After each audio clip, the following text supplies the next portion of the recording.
Hey, good afternoon, everybody. It is July 6th, 2023. We are in the Old Testament and we're in the book of Joshua. We're going to read chapter 4 today. All right, so Joshua has replaced Moses. He's now the leader of the Israelites. This is the second generation of Israelites that have came out of Egypt. First ones having died in the wilderness because they refused to go into the promised land.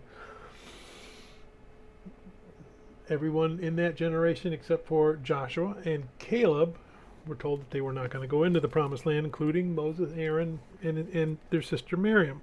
They've all died. Joshua is now getting ready to lead the people into the promised land.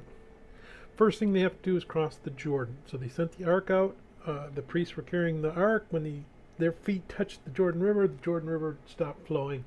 They crossed on dry land. If you want to see a connection to the first generation crossing the Red Sea, by all means see it. In fact, it's going to be called out that, hey, you know what? I've done that for them, your fathers, and I'm doing it for you. So there should be no doubt in your mind. I am God, and I am with you, and I'm all powerful. A couple of things we see in this chapter. They talk about something that is seen to this day. So we want to think that Joshua wrote this, but that little clause leads us to believe that he did not write the entire book, I guess would be one way to say it, that someone else has had a hand in here. We saw that again with the Moses books, and I said the best way to kind of reconcile that in your head is just, we know Joshua wrote, and he was a commander, so he had scribes who wrote down things for him.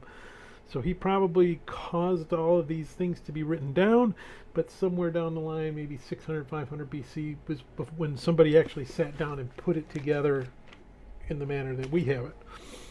And as they put it together, they added some connecting notes and things like that they thought would be helpful.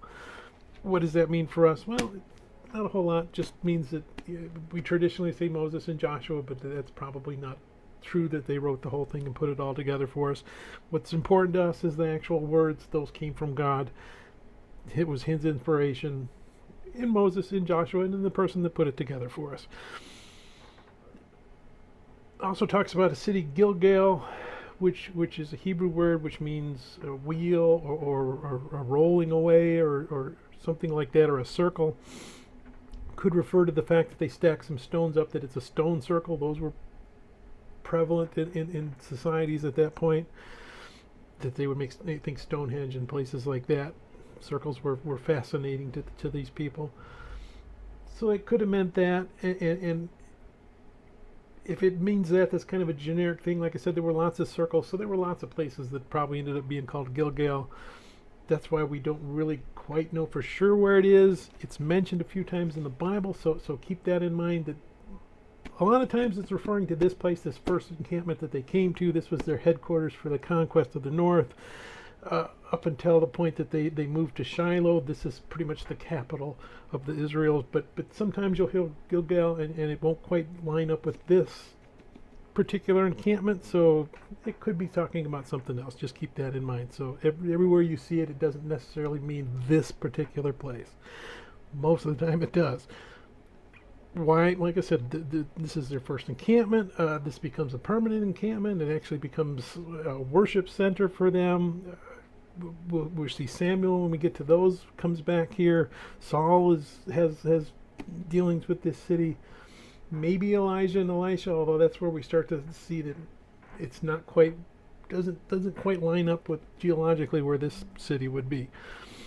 But let's go ahead and we're going to read Joshua chapter 4. And it came to pass, when all the people had completely crossed over the Jordan, that the Lord spoke to Joshua, saying, Take for yourselves 12 men from the people, 1 man from every tribe, and command them, saying, Take for yourselves 12 stones from here, out of the midst of the Jordan, from the place where the priest's feet stood firm. You shall carry them over with you, and leave them in the lodging place where you lodge tonight.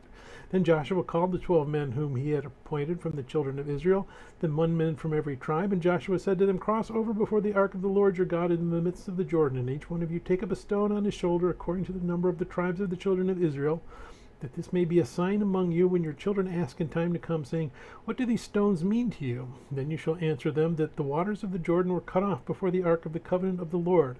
When it crossed over the Jordan, the waters of the Jordan were cut off. And these stones shall be for a memorial to the children of Israel forever. And the children of Israel did so, just as Joshua commanded, and took up 12 stones from the midst of the Jordan, as the Lord had spoken to Joshua, according to the number of the tribe of the children of Israel, and carried them over with them to the place where they lodged, and laid them down there.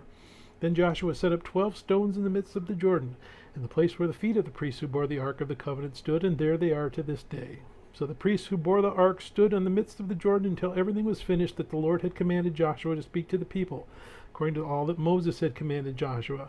And the people hurried and crossed over. Then it came to pass, when all the people had completely crossed over, that the ark of the Lord and the priests crossed over in the presence of the people. And the men of Reuben, the men of Gad, and the half-tribe of Manasseh crossed